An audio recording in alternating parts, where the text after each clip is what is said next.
Hi everybody, welcome to Organic and Urban Gardening. Same page, different name, formerly known as Gardening for Fun and Profit. I changed the name to Organic and Urban Gardening because it more fits my style of gardening, and hopefully you're growing organically as well. I don't use any pesticides or herbicides, any of that stuff, and I'm in an urban setting. So I wanted to share this beautiful early November day. 74 degrees out in the 1st of November is almost unheard of. But while my garden's done for the year, there's still plenty of things that I can do to help prepare the soil and the garden for next year. And these are what I like to call my November list, things I need to do. You may live in a different zone, but you can still do some of these things to help prepare for next year. First of all, as you can see behind me, the leaves, I'm going to get some cloud cover there. The leaves are on the garden. These are just what have fallen from the 2 maple trees that are close to the garden. I'll end up taking the rest of them, instead of taking them to the street for the city to collect, I'll mulch them with my mower, and I'll dump about 1.5 feet, 2 feet of leaves over it. I don't know if you can see behind me, I've also, over this shoulder, get my shoulders right, I've got some compost back here that I dumped on out of my compost bin. This will allow the worms something to eat also. And I got a whole bag full of rotten apples over here. I'm going to mash these up and just basically smash them up best I can. I've got holes dug about 6 inches into the ground. We'll throw those in there, and this will allow the worms to get in there and eat over the winter time. Plus they aerate your soil for you. Plus, you all know how I feel about worm castings, that I raise the worms. You've seen the videos for those. This will also add worm castings back into your soil to where you can benefit from that as well. Another thing I need to do is mulch my rose bushes. That's a good advice for any perennial that you may have, whether it's artichokes, asparagus, anything that you grow, even your flowers, your roses that come back up year after year.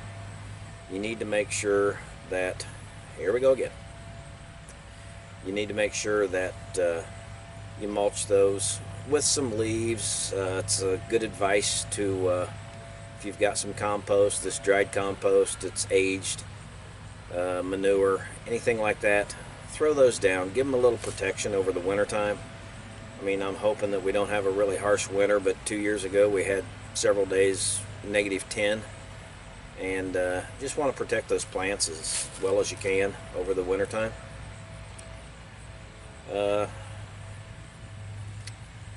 Another thing, like I say, here it is November 1st. If you're planning to plant garlic, you need to get it in the ground now. Garlic will take roughly 9 months. I got mine done a couple weeks ago. I haven't got that bed mulched yet because I want to wait on the sprouts to come up. Once they do start sprouting, I'll mulch around them, and then I'm going to add some of the aforementioned apples. But I don't want to dig the holes in that raised bed where the garlic's at right now because I don't want to pull any bulbs up. While we're on this, we were talking about the apples and feeding your garden and such. One of the things that you need to do is, come on.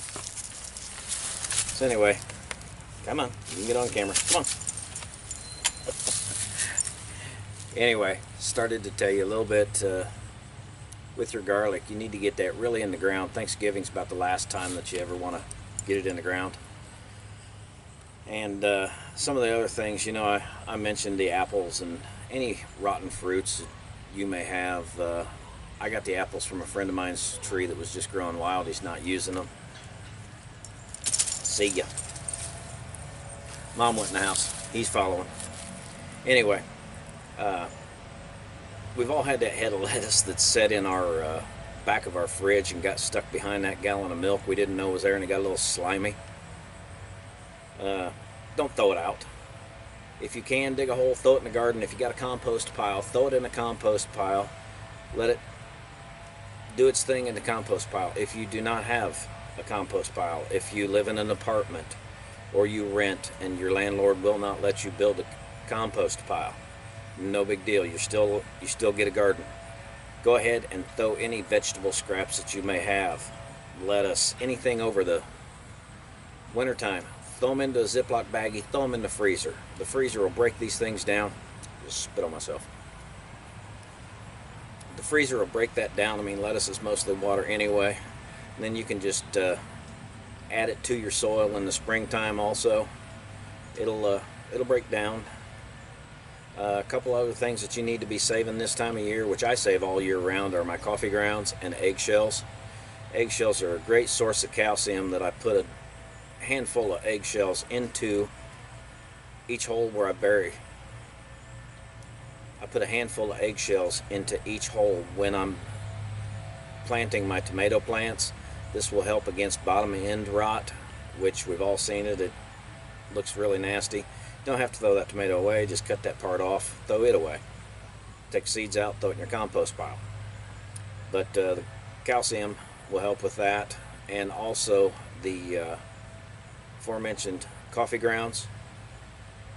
I save all my coffee grounds throughout the year, and I'll sprinkle them out with the compost pile. I also just throw some out into the garden. Adds a little bit, not much, but it adds a little bit of acidity to your soil and your pH balance. I know for one that rose bushes absolutely love coffee grounds, so we'll sprinkle some around there, and we'll just let nature take its course, and they break down. And like I say, the worms love them too. I feed them to my worms quite often. Manure. If you've got access to manure now, whether it's chicken or cow or horse, pig, if you have access to manure, now is the perfect time to put it on your garden, simply because it's going to give that chicken manure is kind of what they call hot. It's not very good to use right away on your plants. So now's a perfect time to get the compost, the manure, anything you've got to make your soil more vibrant in the next year, whether it be the manure, the compost. Gives it time to get settled in to the soil, and it won't burn your plants this way. Another thing, November is a great time. Clean up all your tools, all your garden tools, rakes, shovels, everything. Clean those up, and it wouldn't hurt to put a small film of oil into on them. Rub them down with oil a little bit. Keeps them from rusting over the winter time. Another thing you can also do is, if you've got any access to sand. You've heard me talk about the buckets, saving your 3 and 5 gallon buckets. Fill a bucket with sand, shove your tools into that. They will not rust over the winter time. You know, I mentioned the coffee grounds and the eggshells earlier. If you got a newspaper subscription, save your newspapers. That's a little tip for my next video coming up, helping you get started indoors. Also, bad thing about the warm weather coming out, the pests come back out. We're still getting plenty of bees and everything, and I mentioned earlier that the apples, that I've got a ton of apples. I've already got some smashed. They're about 10 feet away right now, and the bees are absolutely going nuts over these smashed apples, and I think that's great. I'm giving them something to eat and providing food for them as well. That's another thing that you can do with them if you don't want to throw them in the garden, is just smash them and let the bees have at them. If you have a fire pit like I do, and if you build a fire, if that ash is not from treated lumber, if it's just natural lumber, natural wood, throw that ash back in the garden. It'll add a little bit of ash to the garden, obviously. Dummy. Anyway, it'll add some trace minerals back to the garden. Bushes, if you've got any kind of bushes, your rose bushes, raspberry bushes, we've got a butterfly bush over here.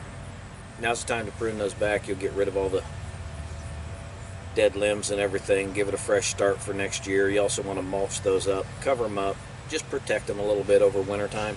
My next video is going to be on other things that you need to start saving for indoor gardening, getting your plants started indoors over the winter time. I've also got a video coming out that a lot of you have been waiting for. I've been promising it for about a month now. We just got the camera going. My second annual seed giveaway, sponsored by Mazibo Farms Incorporated. He's been great to me in last year. He helped me with last year's seed giveaway. He's doing it again this year. Formerly known as Mazibo Heirloom Gardens, now Mazibo Farms Incorporated. So I hope these tips help you get ready for November and prepare for the winter time. Thank you for watching, spending a little time with me this afternoon. I appreciate it. You don't have to do it, but I really do appreciate you watching and checking us out. Like me on Facebook, like me on Facebook and like me on YouTube, Organic and Urban Gardening. Keep growing strong. Thanks.